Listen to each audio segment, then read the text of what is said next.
Jazzcast Pros. Kristy, what's in your cup? One guess. Cacao.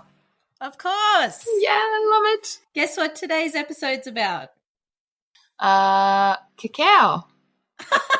Yeah. We want to talk about it today because we see it as a tool because it's a plant medicine, and therefore it is a shortcut, a spiritual shortcut. Absolutely. So, which we've spoken about previously in another episode. So, and we spoke about tools in that episode too, didn't we? Yeah, and so we'll get a bit deeper on that today and talk about our cacao story and how we got there, and yeah. We have the cacao for sale. That is the whole point of this episode and our business and all the things. So where can people get a hold of some of this delicious drink? Well, we have a website where you can buy a 250-gram bag, or well, you will be able to soon. It's actually being built as we speak. Exciting. We do $5 samples for Australia. Yeah, just for Australian punters, Aussie punters. So at the time of the recording, though, it is in maintenance mode, the website. So if you're keen, just reach out to us. Yeah, so they can do that via this platform, whatever you're listening to. Our Instagram page is Madic Mud Cacao. That's a great way to reach out to us. We're all over Facebook as well. So whatever is your email too. Yeah, 100%. And the email address is twopsychicnobodies@proton.me. Lots of ways to get in touch with us. So many ways. Carrier pigeon, smoke signals, we take them all, don't we? Yeah, kookaburra. Yeah. Yeah. That's it. All the birds. Oh, we love it. Welcome to The Spiritual Shortcut, the podcast to help you realize that you are in fact your own healer and that you can learn to release the invisible anchors that might have been holding you back. I'm Amanda. And I'm Kristy. And we'll be your guides on this journey. For over 2 decades collectively, and honestly, probably quite a few lifetimes, we've used our deep intuitive connection and shamanic practices to help people just like you. All right, so cacao. Yeah, we love it so much that we've created a business around it, right? Yeah, that's right. Yeah. Which is actually starting to go strong. I know, it's amazing. So incredible and exciting. Oh, man. Like when we first started Madic Mud Cacao, I never, ever expected it to do what it's already done, let alone anything else. Do you know what I mean? Amazing. Yeah. And it was a year and a half at least before we actually, from the time we started talking about it and sourced importers to when we actually got to the point where we were talking about Magic Mud. Yeah. Has it been that long? Has made up the name. Well, yeah. Far out. That's gone so quick. Mm. So have you got a cacao story? I do. The first experience I had with cacao was in 2015. Mm. And I went to a dance party, sound healing, whole big thing. So there were heaps and heaps of people, and it was a huge big circle, and we had some cacao and we set our intentions. And then there was like a DJ, and at the end we did all lie down, and it was a big sound healing, and there was more than just the DJ, and there was a few people walking around with didgeridoos and all that kind of thing as well. And it was a whole big night, and it was fabulous. And then we all had food to share afterwards. And then after that, my dad actually got really, really sick and died in April of 2016. And one of the women that I met at that dance party was running cacao circles, and she ran some on a full moon and some on a new moon, and I decided to go to those post my dad passing away. And it was a really beautiful, lovely women's circle, supportive environment, and a beautiful thing of self-care for me to do while I was grieving. And I went for probably about 6 months, and then she actually moved away. So, and then I was just like, I just love cacao so, so much. The only facilitation I could find at the time was overseas, and my kids were pretty little and needed my support, and I didn't want to do that at the time because it was a few weeks away. It was too long and it just didn't suit me at the time. So, yeah, it was just a matter of time before I started to, manage to find someone and do the training and bring it into my life. I never expected it to be so strongly as it is now. Yeah. It's really beautiful to hear that it stepped in as a form of support and medicine for you, though, in that space of grief. Yeah, it was. It was just perfect timing. She came along at the best time. Yeah. Yeah, wow. Yeah, mine's very, like, that is, obviously you went to a dance party first and then had that more intimate setting, but I was actually exposed to cacao with 300 other people. I was at a business conference up on the Gold Coast, which is my hometown, and, they gave us these little paper cups that were half filled with what looked like coffee, and, and I just remember even in that sea of people, as I think they did a meditation afterwards, just getting that very mild buzz from it and just being like, what is that? And then, as the journey goes, you and I met properly at facilitator training, but sort of knew of each other because I had connected with your partner through all the shamanic training. But talking about this has opened up a memory for me. That first, maybe it wasn't the first time in Circle on the training, but we definitely did an ecstatic dance experience. And I recall drinking the cacao and then stepping onto the dance floor. And what played out from then was this, on reflection, this full rebirth, this full energetic rebirth that had happened on the dance floor. So, facilitated by, cacao. Amazing, Mama Cacao. Yeah. Yeah, and I love that it's plant medicine, but it's so gentle that you don't have to microdose it. Yeah, that's right. Well, they actually refer to it as a master plant teacher. It falls in that category, which I think is really interesting, because when I think of plant medicine, initially I never thought of cacao like that, but it most definitely, I understand that at a deeper level now. Yeah, I never used to think about it either.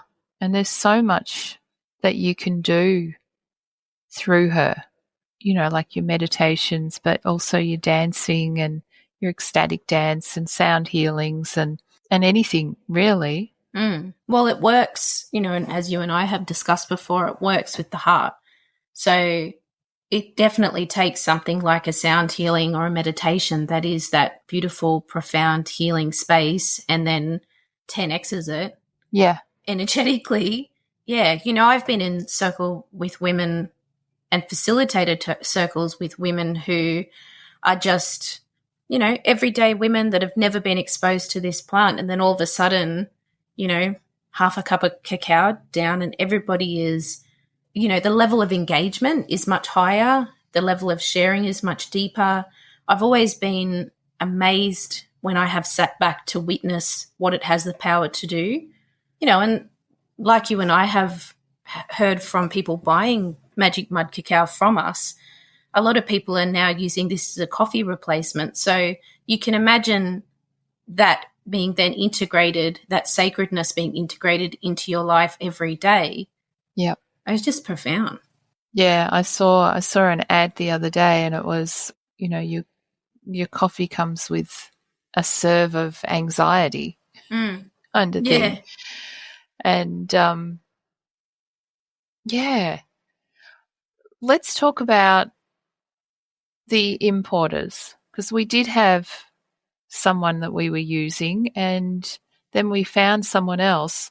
And it was interesting because I had been chasing the first people that we were buying it through to get a decent story and to find out what the background of the actual growers was, and hadn't been able to find anything. And then happened across one who is practically local for me. So it's so much easier to actually go and purchase it. And as soon as I asked them for any background information, they just furnished me with pages and pages of it. And when I actually got hold of it, because they sent me out a sample, I couldn't believe the difference in the taste. Yeah. And how much better it was. Well, you and I are highly intuitive, and I can never get the word right for the sense of taste. I want to say augustation, but I'm sure that's not it. Do you know what I mean? Degustation? Is that it? I don't know. I can't remember. If somebody's listening and they know, maybe they could email us. Yeah. I'll have to get them to check it out. That would be awesome. Do you know what I mean? Like we have, we sense through that. And I think all humans do, all animals do, but mine has become quite refined, I've noticed. And if it is, if the process is generally of a higher vibration, that is what you're going to be tasting too. Yeah, absolutely. And we're ingesting that. Yeah. So, I really like to be mindful when I'm cooking that I'm in a good frame of mind. Yeah.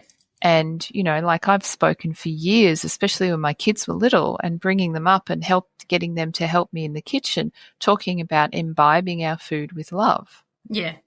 So if you're buying something that hasn't, or if you're buying something and ingesting something that has been imbibed with love right from the get-go, from when it's planted as a seed, then it's going to have an impact. Yeah, definitely. Gustatory. Thank you. Amazing. So I mentioned intention before with use. And that goes for all plant medicines, and that goes for all ceremonies so far as I'm concerned. Yeah. I mean, you and I, even when we just have conversations on the daily, we'll get permission to tap in from one another. Absolutely. So that's a setting of intention.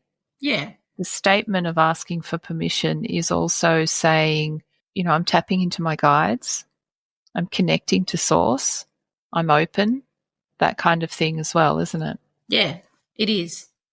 And it's also just bringing you back to, into your body and being mindful of what is coming out of your mouth, I think, and what we are expressing and hearing. Do you know what I mean? Like I just think that's really important to be listening for a purpose other than just replying or answering, actually taking the information and integrating it and understanding it before you reply. And that's so important, to actively listen, right? Just, I'm not hanging around here just waiting for you to stop talking so I can jump in and say what the next thing that I want to say is. Yeah. So, I guess that permission thing is making that statement as well. Yeah. And intention, like, as we're talking about Magic Mud, our small business, that was really foundational, the intention. And I know you and I have come from different angles, but, essentially Magic Mud Cacao is, in our eyes, the energetic vibration of the higher heart. Mm-hmm. We do so much work with clients, we do so much work with each other, and we do so much work with ourselves and, just on the daily out in the world, energetically in that space of the heart and the high heart. So it made complete sense to, as an extension of that, create Magic Mud Cacao. I think it's important that we talk to the name. Yeah. Because I really love it. Yeah, I know. Me too. Yeah, and it was funny. Like, I've done a lot of driving lately, so I've had a lot of, head miles going on. and, thinking about what we're doing and what we plan to do, and, taking it that next step and breathing more life into it and expanding it more has made me really realize that, we named this from memories of our childhood. And I remember saying to you, one of my fondest childhood memories of school was standing in what we dubbed the nature trail, which was just this foresty part of our primary school, and with a couple of friends of mine standing in front of an old tree stump. And it was this game that we had created where the tree stump became a mud machine, and we were tipping dirt on one side and water on the other, and like magic, in a child's mind, down the bottom at the base of the tree stump, the mud would come out, and that became, it was all sorts of things. It was food for horses, pretend horses. It was potions in the apocryphy. It was, it was just this very simple but beautiful and profound connection with nature and imagination as a child that then set the scene for all these things to be extended off it. I have such beautiful memories of that particular time of my life. Yeah. Yeah. And the same for me when I was maybe a little bit older but still in primary school. Mm-hmm.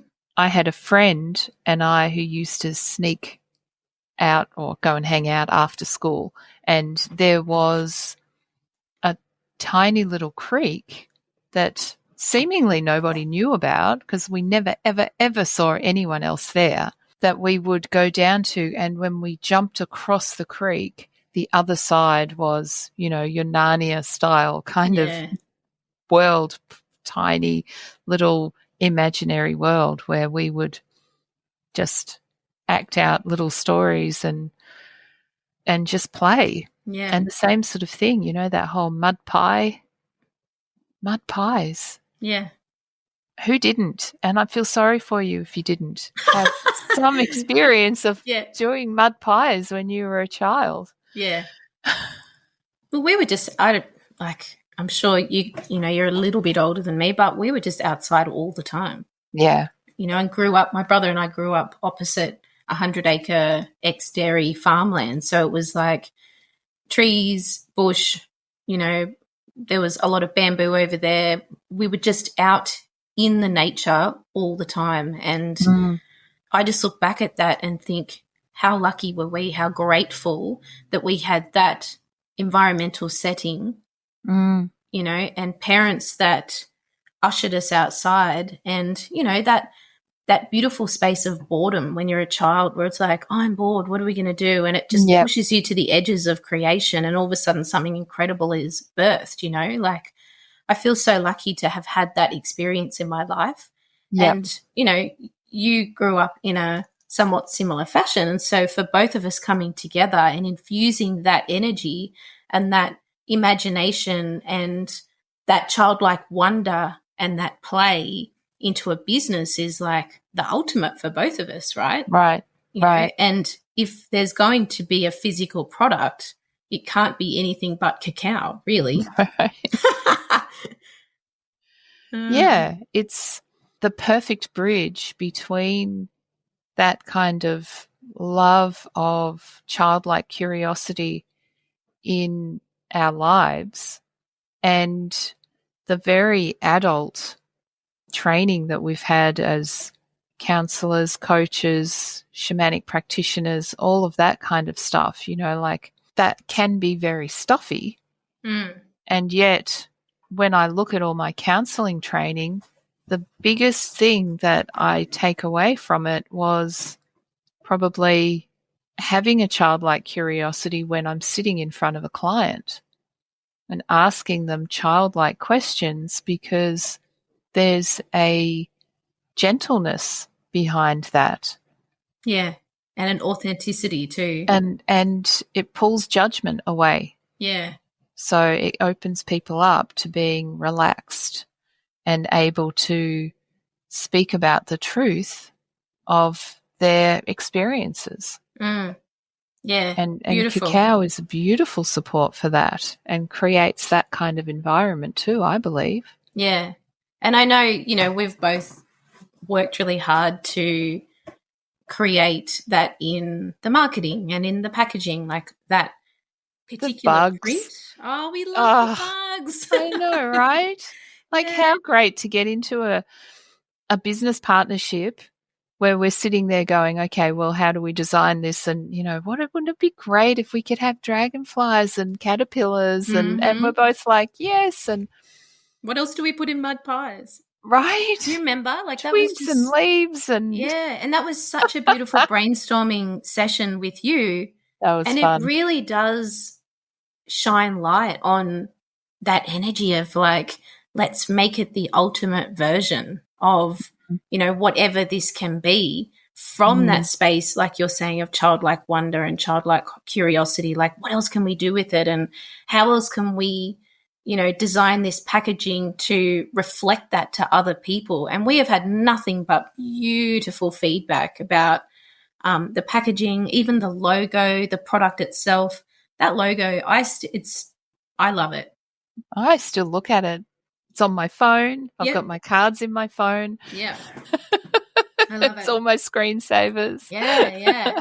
And do you know what I mean? Like as small business owners, how wonderful to look at what you've created, and it allows you to smile and giggle and laugh and go, oh my God, I just love it so much. Yep.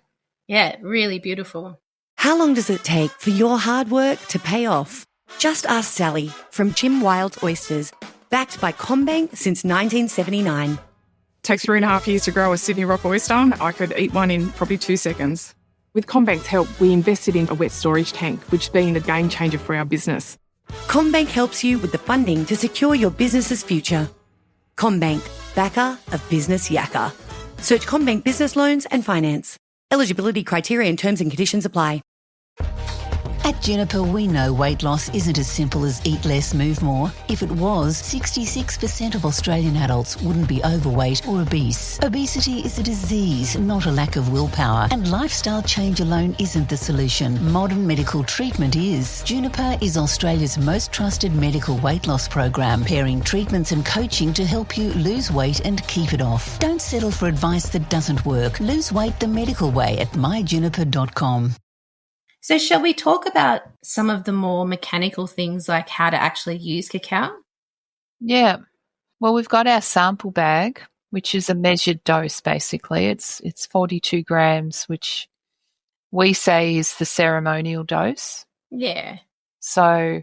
Yeah, I think because you can go anywhere from 14 grams, like that lower end, up to about 57.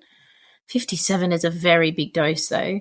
Mm-hmm. So we've kind of settled at that 42 grams. That seems to be really palatable and a really nice, I think, entrance point too to ceremony. Yeah. But then, we've had people say that they made it up and shared it between two of them, like it's no problem. Yeah. Everyone's unique. And like if you liken it to coffee, because it is in some ways similar to coffee. Like everybody's got their own way that they have their morning coffee. It's their morning ritual that they, they have a certain sweetener or they don't, or they have it black or they have it with milk. And it's like cacao is very much the same. Like you figure out what you like. Some people really love that tart, sour kind of kick that it's got, which is similar to coffee. And other people like it much, much, much sweeter. So, yeah, it's just about figuring out what you like. Some people drink it with water and others with milk. I'm definitely a milk fan. Yeah. Yeah. I tried it just on water the other day, actually, and it nearly burnt the inside of my mouth. Oh, no. It was so hot, and I wasn't quite prepared, because I do it on milk as well, so I wasn't quite prepared for it. But how do you have your cacao? Sometimes I put chili in it or cayenne pepper, but not always. And certainly if I have it in the evening, I tend not to. But if I'm in circle, I will. Yeah. And I have it semi-sweet, so a bit of honey or a bit of maple syrup. but I like it with milk. I like it thick. I like to have a mug of thick, think Charlie in the Chocolate Factory, chocolate river. Yeah, mousse almost. Want to scoop that up. Well, the next day it is mousse because I use coconut milk. And if I have any I put in the fridge, it will set. Yeah. You're spooning that out. That's Yum. Awesome. I love that. Yum. Yeah, so good. That's awesome. Yeah, I do mine on organic oat milk. So half oat milk, half boiled water, honey, sometimes also maple, and a big hit of cinnamon because I love cinnamon. And then I love cardamom. You do actually, yeah. I know you don't. I like it in small amounts, but yeah, the way you have it is like. Yeah, I know, right? Like you have cinnamon. Yeah, yeah. I just blitz it up, and I have to say, even when it comes out of the blitzer and you tip it into your mug and those bubbles, we've got some great photos of those bubbles. I just look at it. I just love it so much. Hey, awesome. Like what a beautiful moment of surrender into silence and sacredness than to sit down with a hot cup of it and just like for me, I just instantly think sitting on my veranda or sitting up on the couch with a blanket over my knee and just being snug and warm and having that space to think about whatever comes up in that process. For me, a very moving and emotional experience. And I have been told the cleaner that your diet is, the more profound the impact. I don't know if that's, if that's in everybody's case, but I have noticed that sometimes just even opening the bag up and inhaling it will bring me to a point of emotion. Yep. It's just, let alone ingesting it, just sometimes stirring the pot or smelling it can bring something on for me. So when I've been in circle, I haven't had it as running a circle, but when I've been in circle with other women, I've seen women who are like, I can't ingest it for one reason or another, and we can speak to that contraindications in the moment. But they've actually just had a piece of cacao or the cacao beans in their hand. Really? And been in circle, holding that. Wow. And feeding off that energy just naturally by doing that. That's incredible. I've not seen that. Yeah. So it's pretty intense. So, you're really looking at the energetics of it, especially in circle, because, there's multiple people and it's that concept, right, where two or more gather in my name kind of thing. It's the energy that you create as a group is greater than the sum of your parts. There's no doubt about it. Yeah. Like with everything, very much a reflection of the individual. As the host or the practitioner or the facilitator, like it's massive. Holding circles, especially, I've never held a mixed gender circle. I would love to, but holding a women's circle has been one of the most profound, heart-opening things that I've ever done. Then you throw cacao into it, it's like, whoa. Yeah, that's right. And that was great for me doing like up-leveling with cacao because I had done a lot of circles. I had done a lot of series of red tent circles. Yeah, right. Every new moon kind of, that dark moon kind of thing. And that was beautiful. It's like what that would have looked like if I'd been using cacao back then, I wonder. Yeah. It's things that are missing from our day-to-day that I feel so lucky that we live in a time that are starting to make their way back in because it's just like I know that as women, we meet up for coffee or we, have our little friendship groups, but I think planned time for that sort of connection, I don't know that anything else can really replace that. It's just so powerful. Yep. Yeah. So just before you mentioned the what was the word? Contraindicators. Indicators. I've never said it like that before, but I know exactly what you're talking about. Well, it's a medicine, right? there are contraindications for taking it. Yeah. So I just call it a hey, heads up. It's like All that. letting you know. Yeah, because it is like very similar to coffee in the sense that it is a stimulant, right? Mm-hmm. You know, like you've just mentioned, some people are highly sensitive to stimulants. Some people can't drink coffee. So that's something that I have spoken about to women in the past. Well, the main ingredient or the base of it is theobromine, isn't it? So that's a fairly powerful mineral. Is it a mineral? Yeah. So I've always said to people, if you are sensitive to coffee, it's good to use your intuition with this and maybe start off on a smaller dose or, you know, water or add a bit of extra milk. It's definitely good to ensure that you are hydrated prior. Yes. Yeah. Especially absolutely. if you're in circle and you're doing something. And I always, when I was doing circles, was told and would tell then other people to, you know, maybe not have dinner if it was an evening circle. So have some lunch and then pretty much fast for a few hours. Yeah. And then we would share a meal after the circle. So And just also consider, have you got allergies? You know, are you on blood pressure medication? Because it can act as a blood thinner, cacao. So just like I just encourage everybody to err on the side of caution, you know, start with that lower dose. And if you feel like you're coping and your body is coping okay with it, then you can, you know, you can increase it. But yeah, hydration too, that's always really key as well. Yeah, definitely. And then happily, from a business perspective, it's expanded, hasn't it? So as in we've just put an order in for mugs. Yes. So we found a company that does some branding and they make ceramic mugs, which is, I can't wait to see them. Yeah, well, it's an extension on the ritual. Do you know what I mean? Like in ritual, you have sacred items that you use. And so how beautiful to have your Magic Mud Cacao, your Magic Mud cup. You know, we've got your magic mug. Yes, that's what we called it, wasn't it? Magic mug. It's about weaving that sacredness into that time. Yeah, that's right. And then, of course, we've got the cards, which we're still designing. They're so close that I feel like I can taste them, to be honest with you.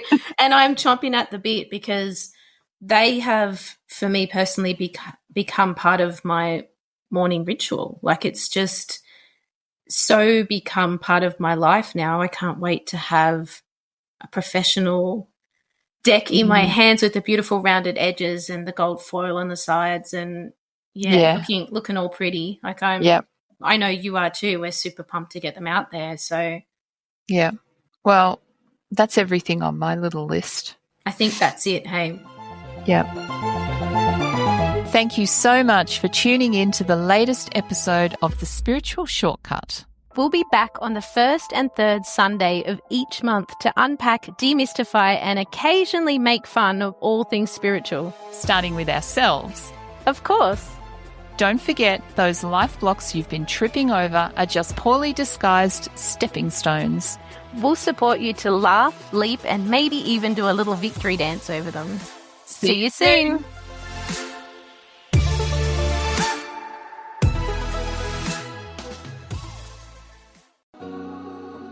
If you are enjoying this episode, check out Declutter Empress Radio. We're talking about how to declutter as a couple without turning it into a tug of war.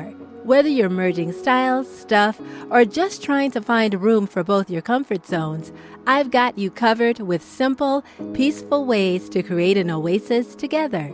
Subscribe to Declutter Empress Radio on the Jazzcast Pros Network, available right here on the podcast player you're listening to right now. New episodes every last Tuesday of the month.